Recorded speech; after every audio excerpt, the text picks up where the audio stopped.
Hey guys, it's Chris from 30daysofconcealment.com, and I just got back from my course, my concealed weapons course, which is at this place here, which is elitetacticaltraining.com. I don't know if you can see that or not.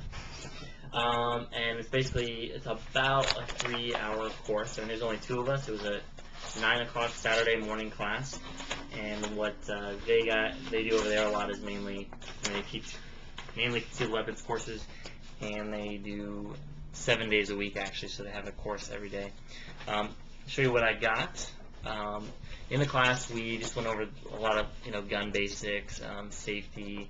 Don't point the gun at anything you don't want to shoot at.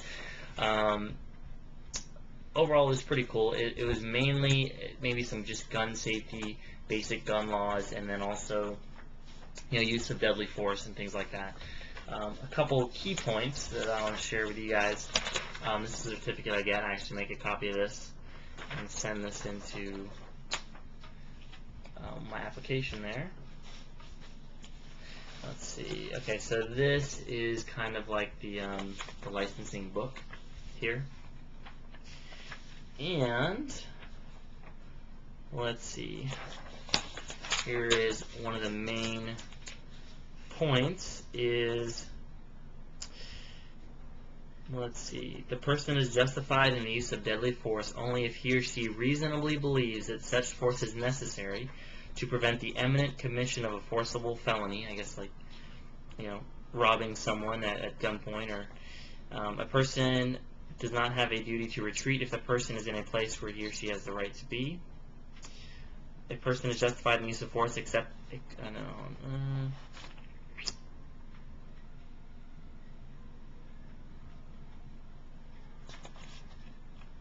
let's see, that's just one part of it. I'll maybe post some more stuff on that. It's all written kind of like legalese. This is the state of Florida's reciprocity for concealed carry permits. Plenty of states. All the states pretty much looks like if you're going up to Georgia, it's allowed there. It's over half the states. That's kind of a cool list. This book here is pretty long. We mainly, we highlighted some different points of it and some of the key points there. Also, here's something that's really important: this is the Florida Castle Doctrine, and what this is basically about is if someone comes into your house, that the laws basically change a little bit. Let's just read this here. This was the Castle Doctrine. Was the Florida House passed it on April 5th, 2005. Jeb Bush signed it, and the law took effect October 1st, 2005. Let's see. Okay, the Castle Doctrine basically does these things. 1, it establishes in law the presumption that a criminal who forcibly enters or intrudes you or your home or occupied vehicle is there to cause death or great bodily harm. Therefore, a person may use any manner of force, including deadly force, against that person. So if a person forcibly, they break into your house, it is assumed that they're there to cause death or great bodily injury, or an occupied vehicle. Notice the emphasis on occupied. If someone's breaking into your car, that would not be covered under this. Use of deadly force would, I don't believe, be warranted there. So therefore, a person may use any manner of force, including deadly force, against that person. The story that they told in class is a guy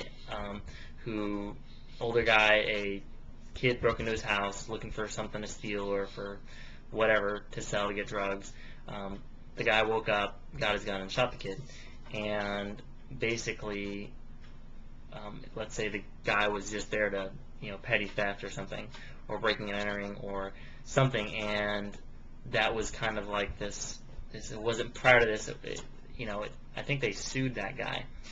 And this basically says that if someone breaks into your house, at least under the Castle Doctrine, which is adopted by Florida, that that they're there to do harm, or it's assumed that, because there isn't really a good reason for somebody to be breaking into your house. Also, number 2, there's 3 things here. It removes the duty to retreat if you are attacked in any place you have a right to be. You no longer have to turn your back on a criminal and try to run when attacked. Instead, you may stand your ground and fight back, meeting force with force, including deadly force, if you reasonably believe it is necessary to prevent death or great bodily harm to yourself or others. And 3, it provides that persons using force authorized by law shall not be prosecuted for using such force. It also prohibits criminals and their families from suing victims for injuring or killing the criminals who have attacked them. In short, it gives rights back to law-abiding people and forces judges and prosecutors who are prone to coddling criminals to instead focus on protecting victims. Okay, that was the handout in the class. Okay. The other part you get is this is a fingerprint card they give to you. It's like in a packet I think you get from the, what's the name of this agency here? Florida Department of Agriculture Consumer Services Division of Licensing. Application for concealed weapons firearm license. And basically fill this out. You send them a check for, I can't remember exactly, so I don't want to say, but I thought it was $100 or a little over that. And with this card, which I'm going down to the sheriff's office, it's actually Saturday today, so they don't do it today. And passport photos to send that they use for your license. Overall, I thought it was a pretty good class. It really is, the basics, firearm safety, castle doctrine, concealing a weapon properly, and a lot of safety, just understanding the basics of gun ownership and gun safety.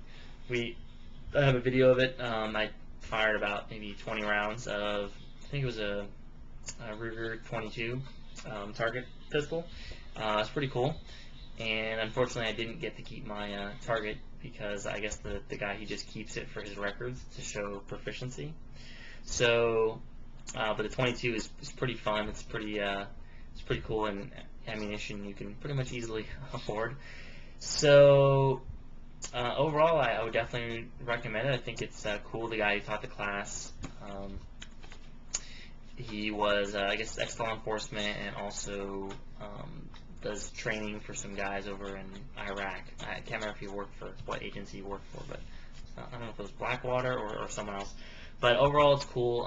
I'm personally interested in getting more training and just getting some more experience. I mean, I haven't had a lot of experience firing a gun, and they have an advanced class, which I think is happening the end of next month, which is a tactical class, and you are going to go through about, I guess, 500 rounds. I should have my gun then. I won't have my permit because they said it takes at least 90 days and probably more for this to go through. So it's cool. I have a lot more time to maybe take some more classes, get some more information, and just get some more feedback on the whole idea of 30 days of concealment, which is what does it feel to use that privilege of having a concealed permit. Also, another key point from the class is that the right to bear arms is a right. To have one in your home. You don't. An adult can have a gun in his home and not need a permit for it, or I believe they said in the car as well. But to actually carry it on your person all the time, that is a privilege, and something that can be revoked if you have a criminal felony or various other things. I can't remember what they are. But overall, cool. I just want to hurry up and get the application in because it could take forever, especially I understand there's like a backlog. One guy even told me as long as 5 months for it. So we'll see. I'll get it turned in and have it sent out Monday after I get my fingerprints. And that's it. So stay tuned.